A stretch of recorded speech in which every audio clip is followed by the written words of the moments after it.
Look, we're also joined by CNN's chief international anchor and co-host of the X-Files podcast, Christiane Amanpour. Christiane, good morning. Good morning, Hugo. Thanks very much for being with us. Look, that's the big question, as James just put it. Does this look to you like a test of NATO's resolve, or does it look to you like an accident? You absolutely cannot assume that it's an accident. Russia has so far not said much. Each time it does things that go way beyond the scope of international law, it always claims it either didn't do it, or it was an accident, or it was in self-defense, or this, that, or the other. But this, as some are saying now, is actually a test for NATO, because if this large number of drones went into the airspace of a NATO nation, that was always the mantra from NATO: not 1 inch, etc., regarding Russia's threats to Ukraine's neighbors. So it is a test because, NATO doesn't want to get into a direct war with Russia, but it needs to do something to make sure that Russia's now constant escalation, and it has been dramatic and violent, not just in the east, but on Kyiv and other cities, where every night now we're hearing about civilians being killed for the first time. And that was this weekend. The Russians hit government buildings in Kyiv. They just keep escalating. It's a lot of messaging. Apparently, that they do not want anything to do with European security guarantees as laid out. They certainly don't want America to get involved in any security guarantees that would involve any NATO forces on the ground if there was to be a ceasefire, if there was to be a peace agreement. So Russia is constantly stating its maximalist goals. And now to have strayed over or to have deliberately sent an aggressive message to the NATO country that is actually the last port of supply line into Ukraine is a big deal. And there is a meeting hosted, I believe, by the UK Defence Secretary today. It's either in person or by Zoom, of NATO foreign ministers. So this is a big deal, and it's definitely not to be taken lightly. Article 4 has previously been activated just 7 times in NATO's 76-year history. What are the chances of this leading to, Article 5? Well, that's the big question, isn't it? As I said, at the beginning of this war, President Biden, who was the US president at the time, NATO leaders, European leaders who surround, Ukraine and who are members of NATO, used the phrase "not 1 inch." If Russia was to stray 1 inch, either in the air, on the ground, or at sea, that would potentially, well, they said it, that would be an act of war against NATO, and they would have to respond. So that's why this is a very, very critical and crucial point. And it's reminding me, Hugo, of very early on in the war, there was a moment where a Russian, some kind of projectile missile, I don't believe it was a drone, but it flew close to Poland, and it turned out that the Ukrainians shot it down, but it landed in Polish territory and it killed people in Poland. And there, everybody was really worried, oh my gosh, what this is going to mean. Are we going to get into a direct confrontation? And immediately NATO tried to tamp it down and said, this was an accident. It was, sort of a friendly fire, so to speak, to try to get it down, and happened to land in a NATO country. This now is not. This is a swarm of drones in NATO airspace. Yeah, look, and it links into the other big sort of foreign news story, which is the Israeli airstrike on Hamas. And we'll come to that directly in a moment. But just the way I wanted to lead to that is that, Donald Trump was meeting with Vladimir Putin in Alaska only a few weeks ago. They're supposed to be close. This makes it look an awful lot, if this is a deliberate incursion, this makes it look an awful lot like Vladimir Putin simply does not take Donald Trump seriously, and Donald Trump's strategy simply is not working, doesn't it? Maybe, but he has to take the United States seriously. It has a much bigger and much more powerful military than Russia does.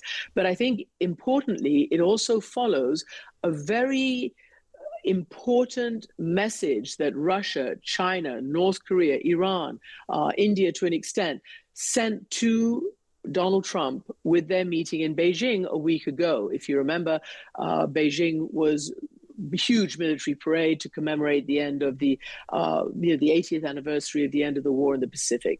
But this was a gathering of what's been termed the axis of upheaval to announce to the United States, right after the Alaska summit that led nowhere in terms of trying to resolve the Ukraine war, they all gathered in Beijing, and they basically made a statement that we are now going to have our own coalition to set out our own world in the way we want to run it, and not to be dictated to by the United States, NATO, or anybody else. So I think there's a lot happening right now. Obviously, the war in Ukraine continues. People are being killed all the time. But importantly, and this is important, Russia is not making the kind of gains in the East on the ground that it keeps saying it is, or that others keep thinking it is. It's incremental.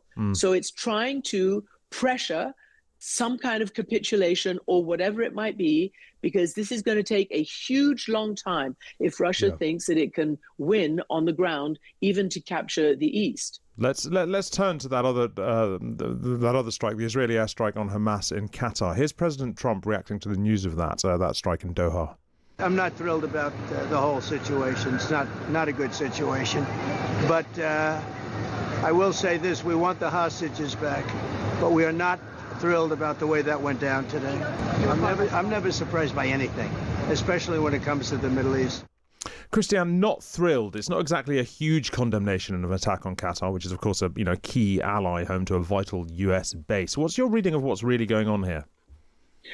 Well, on the face of it, it looks like Israel doesn't want any negotiations. The talk before this was that, they were trying yet again to get a ceasefire and yet again to try to resolve the situation, get all the hostages back, and allow food into starving Palestinians in Gaza.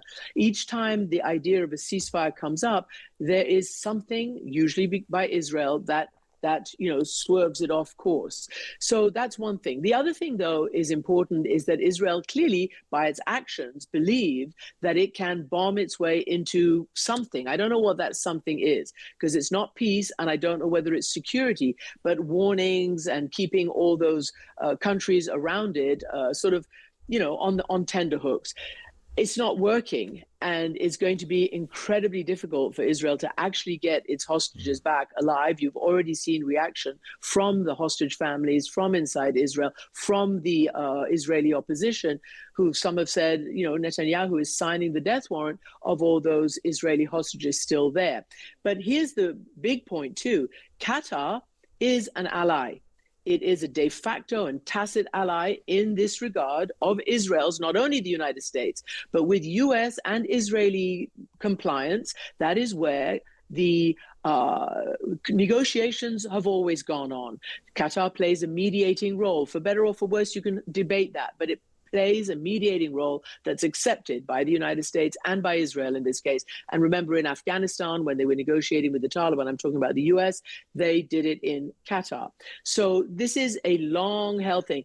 Israel did not discover yesterday that Hamas political leadership is in Qatar. They have been there for weeks, months, years, and in fact, decades. So it also is clear that Israel and the United States have known that and have encouraged and blessed. This is before October 7th. Qatar sending money to try to, prop up Gaza, prop up Hamas civilian leadership of Gaza and civilian governance. So this is, it's just, we don't know why and what, but we also do know that it didn't achieve what they wanted, because they were going after two or several specific leaders who were not hit. Yeah. Their relatives were. There's apparently a Qatari security intelligence type who was, and other low-level people in that building. So this is an issue. The other issue is, what happens to negotiations now? Where do they go? What kind of response, if any, does Qatar, the UAE, others make? What does it mean for Egypt? Egypt, which recognizes Israel, along with Jordan, and was the first two to recognize and go into a peace accord, they are also a basis for mediation and negotiation. Will they still be? Will they still allow Hamas to come out and try to secure a ceasefire? It is said, and we know, that Hamas has not yet agreed to the current terms. Nonetheless, the system and the process is now in deep, deep jeopardy. So, and as for the Saudi recognition and extending the Abraham Accords and all that stuff that Israel said it wants and the US President Trump wants, that will be off the table for the moment at least. Thank you very much indeed, Christiane Amanpour. That's CNN's chief international anchor and co-host of the X-Files podcast. Great to speak to you, Christiane.